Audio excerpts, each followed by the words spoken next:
Hey fellow tennis nerds, I hope all is well. Today I wanted to talk about the Wallensten Blade version 8. I wanted to share Henrik's first impression. Henrik is my good tennis buddy from Sweden. He has written for the Swedish Tennis magazine. He's tried pretty much any racket on the market over the years. He's pretty famous on the Tennis Warehouse forums, and he's very much a tennis nerd. He's written and recorded stuff for Tennisnerd in the past, and it looks like we're meeting up now in Stuttgart for an event in a few weeks, so I'm really looking forward to that. He got some new blades version 8 to play test. I want to give his first impressions. I have now received the tracking link for my test blade version 8, and that is supposed to come early next week. However, I'm going to be in Munich for a couple of days. I won't be able to play test it until Friday, Saturday around, but then after a little while I will do my first impressions about the Blade version 8. But Henrik has already tried 3 different rackets. He's tried the 100L,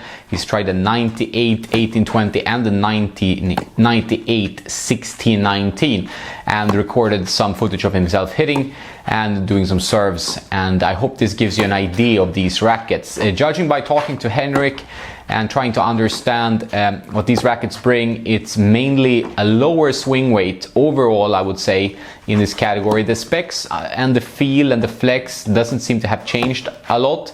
The feel might be a bit crisper here. That's the feeling I get from several sources, that it feels a little bit stiffer, but it's not really stiffer in the stiffness rating. So you're gonna get a bit more stability with this update to the blade, but it's going to be a bit easier to swing. I think one of the peeves for many players with the previous version, version 7, was that it was a little bit heavy in swing weight. Even the 1619, it was around approximation 325, 327 or something like that, even higher in some cases. Obviously with quality control, you might get a spec that's over spec by quite a bit or under spec by quite a bit. That's always something you have to keep in mind. But for the 1820 version, the swing weight was very high and quite cumbersome to use. A great frame if you're a very advanced player, but for players that like the blade, they're not that advanced, I think the swing weight of about 330 plus is gonna be a bit too demanding. So they seem to have, amended this for this iteration of the blade, and that's good news, I think, overall. Otherwise, the changes seem quite minimal, which is quite common, that they find something that seems to work for many players. They don't want to risk ruining it, and also it's difficult to come up with new ways for a line to play over and over again. This is the version 8, so it's the 8th generation of blade. How much can you improve upon this type of racket? Well, there's small incremental improvements that can be made. It goes stiffer, it goes more soft, it gets more stability, it gets a bit more power. All these things can be tweaked, and then you can find your preference among the different generations of blades. I talk about them in my first look video of the Wallensten Blade version 8. But this is Henrik's opinions. I'm gonna read them a bit. He hasn't recorded a voiceover, so that's gonna be me. You're gonna listen to my voice as usual. Henrik is a player. He hits with quite a bit of spin. He's tall, big guy, big serve, and he attacks the ball well on the forehand wing. In this video, he's also dabbling a bit with the one-handed backhand, but his two-handed backhand is a strong weapon. I played with him only once in Marbella some time back. I think there's a video of this on the channel for some old Technofiber rackets, and he was playing really well. His shots come in with some good pace, I can say, from being on the other side of them. So he prefers kind of a bit more of a tweener style racket, but then he's tried everything. He likes to customize him and get it up to his approximate specs, which are not too far away from my specs, although I prefer a little bit more weight and a little bit more headlight balance to get that kind of a more control, more player-oriented racket, while he likes a tweener with a bit of a beefier weight usually. And he does do this, that he gets a kind of a light version. So one of the rackets he tried is the Wallensten Blade version 800 Light, and just stiffer racket, typical tweener, lower weight. It's the light. There's gonna be a Blade 100 according to Henrik, but the 100 square inch version is gonna give you a bit more power, a bit more maneuverability in the sense that the weight is lower, a bit more room for customization, more spin in the 1619 pattern. But as Henrik says in his review, which you can read the full thing on tennisnerd.net, is that the pattern is tighter of this racket. So it's a little bit tighter in the middle, a bit more open towards the edges. This is what as other brands do too. Dunlop is one example where you have a pretty tight string bed in the center for when you're hitting that spot you want control. You're going to get the max power from the center of the string bed, so you want a controlled string bed there, a controlled string pattern there. But then you can be more open towards the side so that shanks, shots hit near the frame, or have a bit more of a chance to actually hit the court, or at least not give you a really bad sensation of vibration, which can happen when you have a tight string bed all throughout. So the Blade 100L version 8 was Henrik's favorite in this playtest, and not so surprised about that. That's a frame that seems to suit him. He can customize it, get it up to his specs. The flex is around 70, so this is not an ultra comfortable racket, but he didn't report any stiffness, and he's had some elbow issues in the past, so he can feel if there's a harshness to the frame. And his strung swing weight for this frame was pretty generous, 320, which is kind of, I think, the ultimate swing weight when you get a tweener frame. If you're one of those players that like a heavier tweener frame, you can always add some lead tape. Best way to increase swing weight to a frame is just add it at the top of the hoop at 12 o'clock if the racket was a clock face, and you're gonna bump up the swing weight and the power level quite a lot. So that's a recommendation. Henrik felt like he could get some good power from this frame. He felt like it was a nice playing tweener and something he could see himself switch to, but he was a little bit unsure about the stiffness in the end. So I think the stiffness might be an issue for some players. That's why he's very curious about the lower flex 100 square inch version that's not light, that it's not L. So I think that would be more into his liking, a little bit more weight on the ball. And interesting to see when that model appears. I haven't seen that on Tennis Warehouse yet, so keep checking, and I will keep you informed as well. So that's Wilson Blade 100L. Not a significant improvement over the predecessor from what I read from Henrik. That's his first impressions, and the way he customized it gave him a bit more a better feel, a bit more stability, and that's also gonna help comfort. A lot of the times when you add weight to a frame, you're gonna increase the comfort of the frame. So that's one good way of actually getting yourself some stability, increasing the comfort, but you don't want it to become too sluggish, so you start mishitting the ball. Blade 100L seems like a slight improvement, perhaps in the way it performs, but it's not like a huge change from the previous edition. That's what my take from getting Henrik's opinions, his first impressions. If we look at the model that most advanced players will be curious about, I think it's the Blade 98.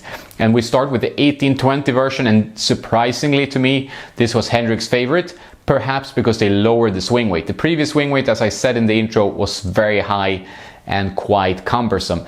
This one, they've lowered it quite a bit. It's now maneuverable in stock form. You don't need any customization, pretty stable frame, but you can also, if you like a beefier swing weight, add some weight and you're going to get that nice feel. Henrik's suggestion with the 1820 is mimicking a lot of my suggestions. When you have a tight string bed, you need to reduce the tension of the strings a bit. You can't play with like 25 kilos. If you're Stefanos Tsitsipas, if you're like a pro player level guy, go for 24, 25 kilos, 53, 55 pounds. That's fine.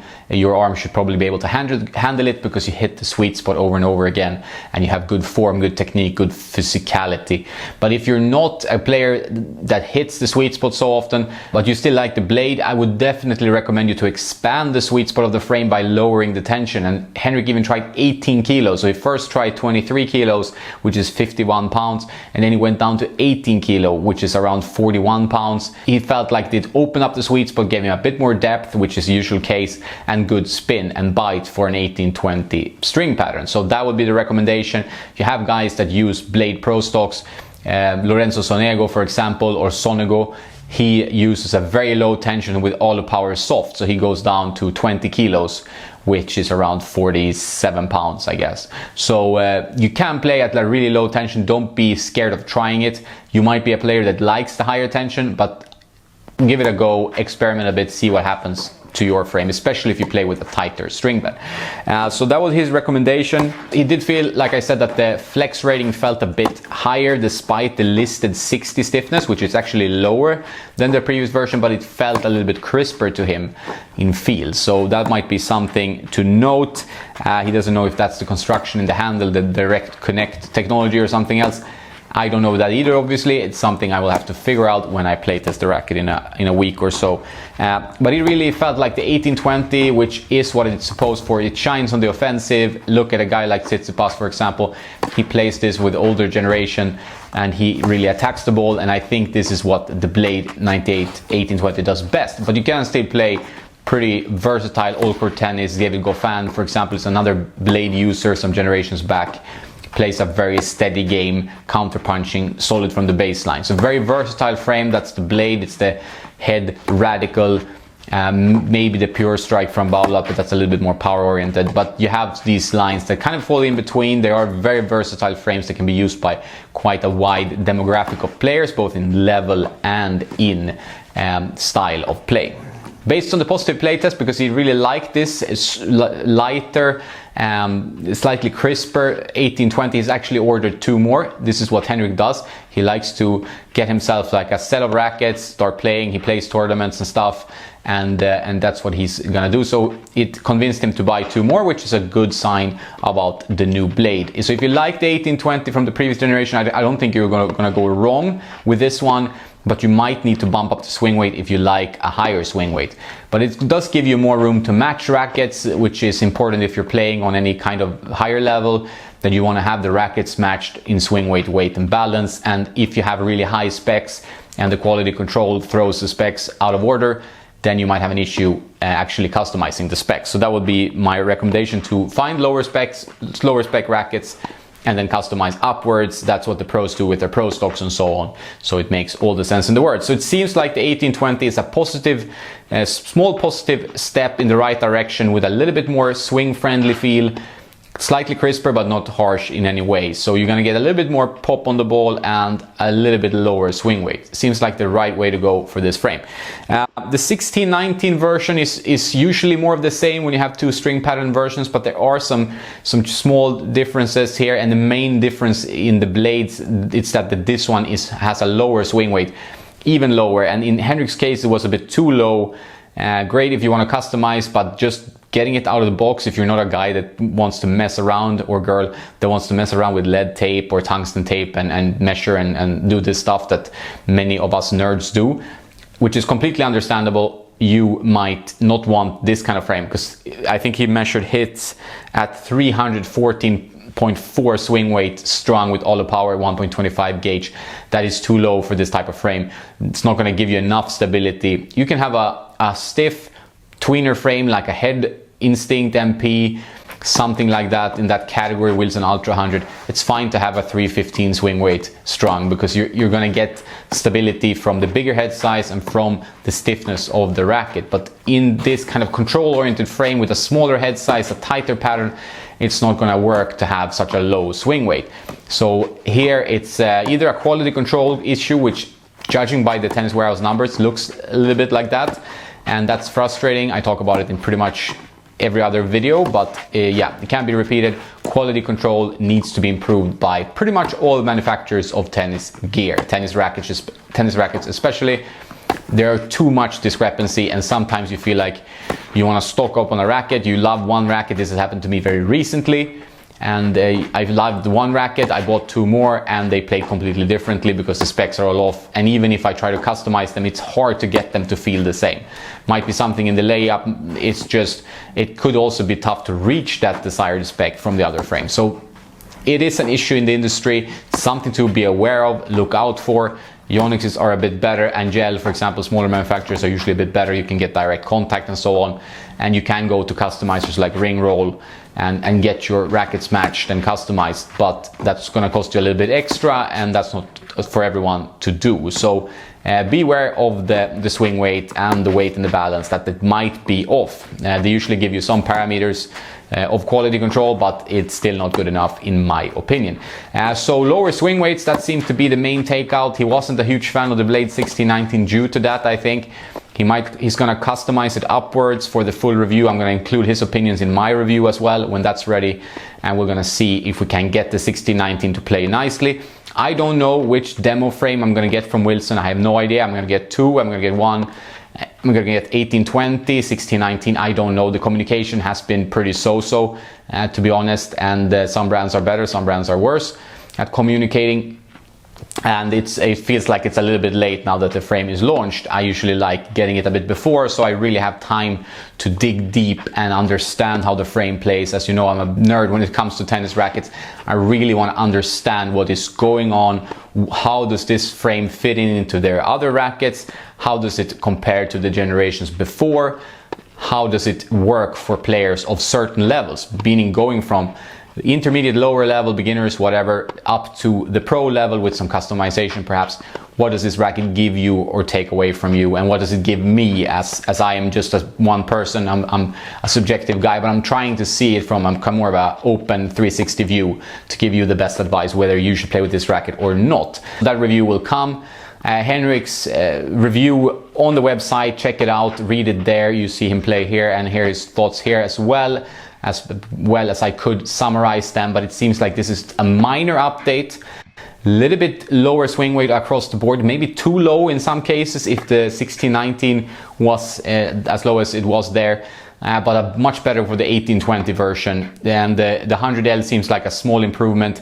It seems like this is very close to the previous version, but some things are upgraded, and you felt like the older ones were sluggish. I think these will play better to you, and I can't wait to try them when it arrives. We will see what's in the box when it does, and I will keep you posted as always on this channel. Thanks to Henrik for sending this video, and his opinions really helps a lot. I want to hear what you think as well. Please put your comments below so I can understand how this racket and other rackets play.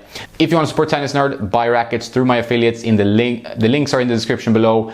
If you want to support Tennisnerd by getting more content, join patreon.com/tennisnerd. That is all. Have a nice day, and don't forget to play some tennis.